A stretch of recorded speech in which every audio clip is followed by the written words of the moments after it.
Salam Kamir, kekaguman ilahi mengarah pada iman dan rahmat.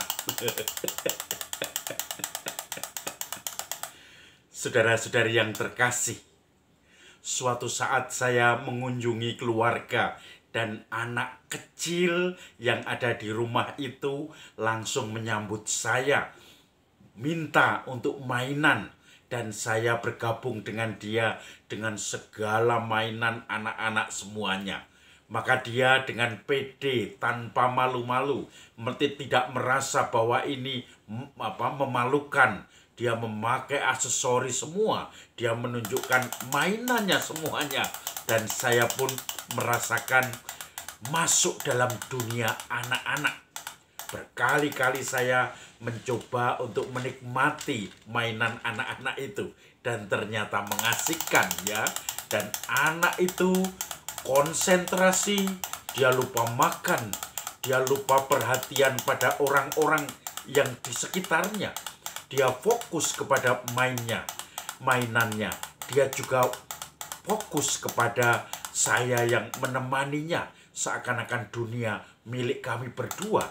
Dan akhirnya anak-anak itu pun merasa tidak ada yang mengganggu. Merasa tidak ada malu-malu lagi. Selalu merasa pede, merasa nyaman, merasa aman berbuat apa saja dengan segala mainan itu. Saudara-saudari yang terkasih, coba bayangkan kalau kita berpikir seperti ini. Saya memakai alat-alat seperti ini atau aksesori, tentu dikatain orang gila. Tetapi ketika ini dengan anak-anak konteksnya, anak-anak pun merasa nyaman, merasa diterima, merasa tidak akan dikritik, merasa tidak akan disakiti. Disitulah terjadi kepercayaan dan seakan-akan ada perlindungan bagi anak itu. Hari ini, gereja merayakan pesta kerahiman Tuhan. Dan rupanya ketidaktaatan atau kekurang berimanan Thomas justru akan memperuncing atau berujung atau mempunyai nilai positif dalam devosi pada kerahiman ilahi. Dan bacaan itu diulang-ulang setiap tahun.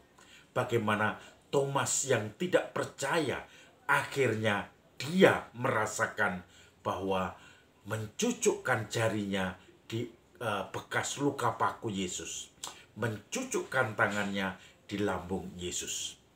Saudara-saudari yang terkasih, ketika orang-orang juga tidak percaya, maka Yesus menampakkan diri kepada para murid pada saat mereka berkumpul.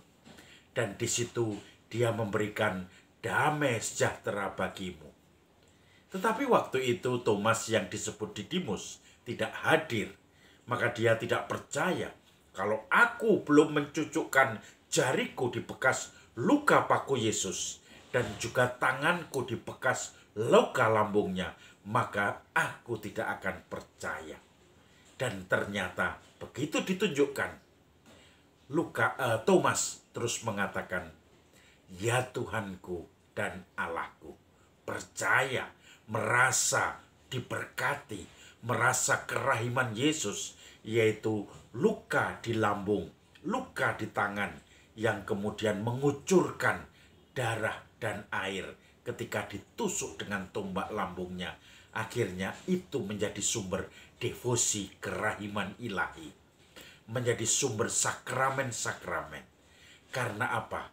Kerahiman Tuhan, rahim, membawa nyaman bagi anak yang dikandungnya.